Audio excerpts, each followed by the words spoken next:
If a player shatters the backboard on a dunk, the NBA doesn't celebrate it. They fine him. If you show up early and start dunking during warm-ups, that can get you a technical foul too. And if a player fouls out of the game, he can still come back onto the court. None of this sounds real. All of it is. Today we're breaking down 10 NBA rules that sound completely made up, but are written into the official rulebook right now. Number 7 is the one that's ended actual games in the most bizarre way possible, so stick around for that one. Let's get into it. You'd think a basketball court is the one place you're always allowed to dunk. Not true. NBA players are banned from dunking during pre-game warm-ups. It's been part of the rulebook for years, and the punishment is a technical foul before the game has even officially started. Think about that for a second. A guy could get a foul called on him before the opening tip. The reasoning behind it actually makes sense once you know it. The league wants to reduce the risk of a freak injury or an equipment malfunction, like a rim breaking, before the game even matters. So next time you're watching warm-ups and notice players only laying the ball in softly, now you know why. This one is wild. If a player dunks the ball so hard that the backboard actually shatters, the basket does not count. On top of that, the player is charged with a technical foul for what the league calls unsportsmanlike conduct. So picture this. A player throws down the most highlight reel dunk of his career. Glass rains down everywhere, the crowd goes insane, and the referee waves it off and calls a foul on him. It sounds backwards, but the NBA treats a shattered backboard as a safety hazard, not a highlight. The dunk might live forever on social media, but on the scoreboard, it never happened. Every NBA game starts with a jump ball, and there's a rule almost nobody knows about connected to it. Players have to line up on the correct side of the circle facing the basket they're actually supposed to score on. If both teams accidentally line up backwards, facing which how I find fighters the mind still facing the wrong hoop, and the mistake is caught within 24 seconds, the entire game has to be stopped and restarted from scratch.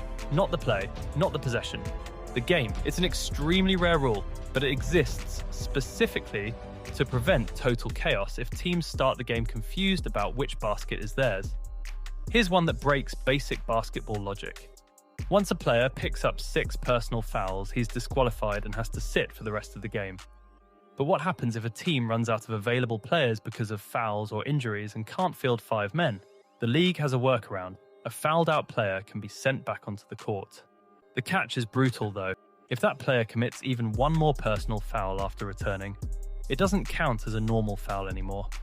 It automatically becomes a technical foul, which hands the other team a free throw. So technically, a player who's already fouled out could rack up technical foul after technical foul just by playing normal defense, and his team gets punished every single time.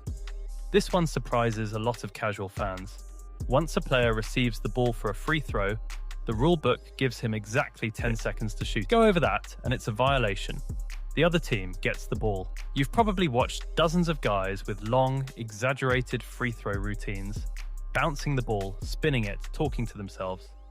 All of that has to happen inside a 10-second window, or the referee can wave it off. Even some Hall of Fame free throw shooters have reportedly gotten dangerously close to that limit because of their pre-shot rituals. This is one of the strangest rules to have ever existed on the books.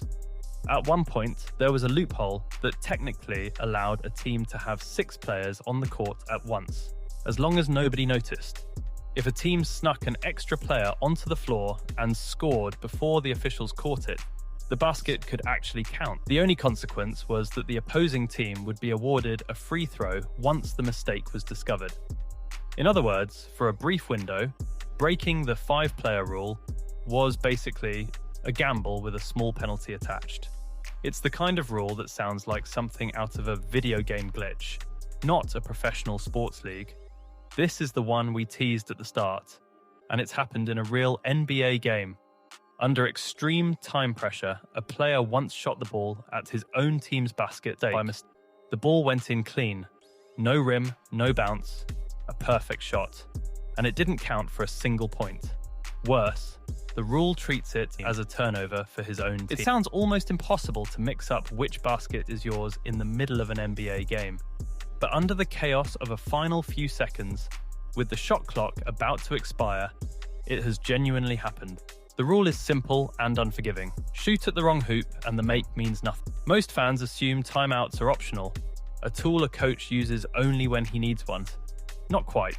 NBA teams are required to use a minimum number of their available timeouts throughout a game, and specifically, have to save some for the fourth quarter.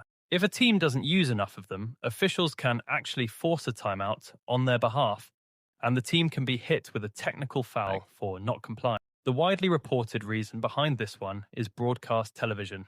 Networks paying billions of dollars for NBA rights need guaranteed commercial breaks, so the league builds mandatory stoppages directly into the offensive 3 seconds gets talked about all the time.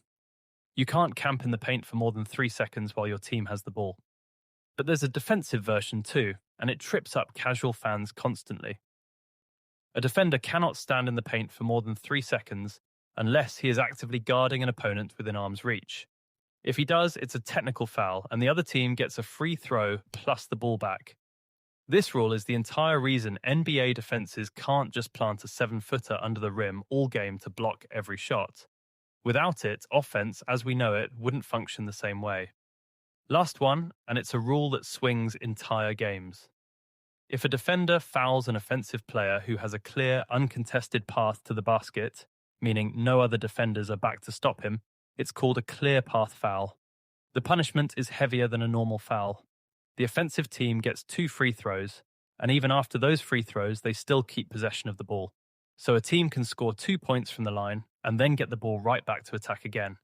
It's one of the few rules in the league specifically designed to punish a team for cheating a fast break, and it can completely flip the momentum of a close game in seconds. So, there you have it.